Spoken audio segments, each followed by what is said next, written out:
दोस्तों, हमने अपने जीवन में ऐसी ऐसी मूर्खताएं पैदा की हुई होती हैं, ऐसे ऐसे खूंटे गाड़े होते हैं जिनका पता हमें जीवन भर नहीं चल पाता। जी हाँ दोस्तों, हम ऐसे बेहोशी भरे जीवन से जीते हैं कि हम सारी जिंदगी उन बेवकूफ़ियों के साथ जीते रहते हैं और हमें पता नहीं चलता। चाहे वो कोई भी जीव हो, चाहे वो कोई जानवर ही क्यों ना हो।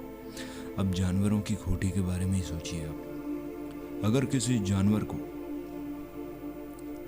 हम किसी खूंटी पर बांध देते हैं और कई दिनों तक उसे उसी खूंटी पर बांधते रहते हैं, उसे उस खूंटी की आदत हो जाती है, उसे उस खूंटी की लत लग जाती है। फिर हम उसे हाँकते हैं, वो अपने आप जाके उस खूंटी के पास खड़ा हो जाता है। ऐसा ही एक वाक्य एक ऊंट पालने वाले शख्स के साथ हुआ।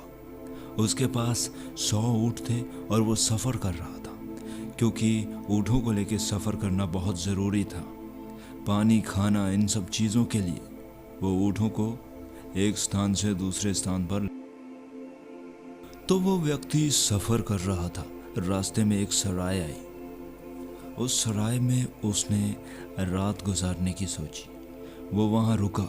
उसने एक एक करके सारे ऊँटों को अपनी खूंटियों के साथ बांध दिया, लेकिन 100 खूंटियों में से एक खूंटी गायब थी। वो कहीं खो गई थी। उसने बहुत ढूंढा।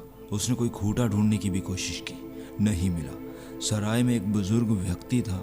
उससे उसने कहा कि हमें एक खूंटे की ज़रूरत है, कृपया हमें कोई खूंटा दीजिए। उस बूढ़े व्यक्ति ने कहा, नहीं, हमारे पास तो कोई खूंटा नहीं है। यहाँ चारों तरफ रेत ही रेत है, कोई खूंटा नहीं है यहाँ।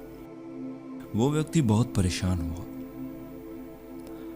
रात हो गई थी बहुत ज़्यादा और ऊँट को बांधना बहुत ज़रूरी था, नहीं तो वो ऊँट भाग जाता रात को। फिर दोस्तों, उस बूढ़े व्यक्ति ने उसे सलाह दी कि इसे बांधना है तो कोई ना कोई खूंटी तुम्हें खुद बनानी होगी। उस व्यक्ति ने कहा, अपने आप यहाँ से खूंटी में कैसे बनाऊं, मेरे पास तो कोई सामान भी नहीं है। उसने कहा, इन ऊँटों को कितने साल से बांध रहे हो तुम? उस ऊँट पालने वाले व्यक्ति ने कहा, इसे तो मैं कई सालों से खूंटियों से बांधता आ रहा हूँ। उस बूढ़े व्यक्ति ने कहा, फिर तो प्रॉब्लम सॉल्व हो गई, तुम आराम से इन ऊँटों को बांध सकते हो। ऊँट को एक मनगढ़ंत खूंटे से बांध दो, वो आराम से बंध जाएगा। उस व्यक्ति ने कहा, तुम पागल हो गए हो क्या? बिना खूंटी के वो ऊँट वहां 1 मिनट भी नहीं रुकेगा। ऐसा कैसे हो सकता है? ये तरकीब काम नहीं करेगी। उस बूढ़े व्यक्ति ने कहा, तुम्हारे पास और कोई तरकीब है भी नहीं, और मैं तुम्हें यकीन दिलाता हूँ कि ये ट्रिक ज़रूर काम करेगी। उस व्यक्ति ने ऐसा ही किया। एक नकली खूंटी ली, उसे ऊँट के पास जाके गाड़ दिया। सिर्फ उसने वैसा नाटक किया। उसने आवाज़ की खूंटी गाड़ने की और ऊँट के गले में उसने रस्सी डाली और बस बांध दिया उसे। ऊँट को लगा कि अरे ये रस्सी बंध गई है। फिर दोस्तों, अगले दिन सुबह हुई। ऊँट वहीं के वहीं खड़ा था, मतलब बैठा था। ऊँट को लगा कि खूंटी गड़ चुकी है। ऊँट के दिमाग में वो खूंटी दोस्तों गड़ी हुई थी। वो उस खूंटे को कभी भुला नहीं पाएगा। हमने अपने जीवन में ऐसे ही खूंटियां गाड़ रखी हैं। उन खूंटियों को हम जिंदगी भर रियलाइज नहीं कर पाते। हम पूरा जीवन बेहोशी में बिता देते हैं। अब उन खूंटियों को हम पहचाने कैसे? हमारे मन में ये बात कभी नहीं आ सकती। उन खूंटियों को पहचानने का सिर्फ एक उपाय है। कोई ऐसा गुरु, कोई ऐसा आध्यात्मिक टीचर जो हमें एक सूत्र दे जिससे हम उन खूंटियों को पहचान पाए। अन्यथा हम अपने आप स्ट्रगल करके उन खूंटियों को जीवन भर नहीं पहचान। मैंने कई बार देखा है, लोगों ने ऐसी खूंटियों के साथ खुद को बांधा होता है कि उन्हें रियलाइज ही नहीं होता कि वो खूंटियों के साथ बंधे हैं। अगर आप उन्हें समझाने की कोशिश करेंगी या कोई भी गुरु डायरेक्ट जाके उन्हें समझाने की कोशिश करेगा तो वो दुश्मन हो जाएगा। जीसस के साथ भी ठीक ऐसे ही हुआ था।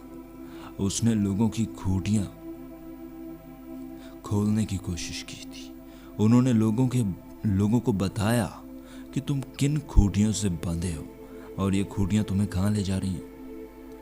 जो उन खूटियों से प्यार करते थे उन्हें जीसस की बातें बिल्कुल भी अच्छी नहीं लगी थी, इसीलिए जीसस को क्रूस पे लटका दिया गया था।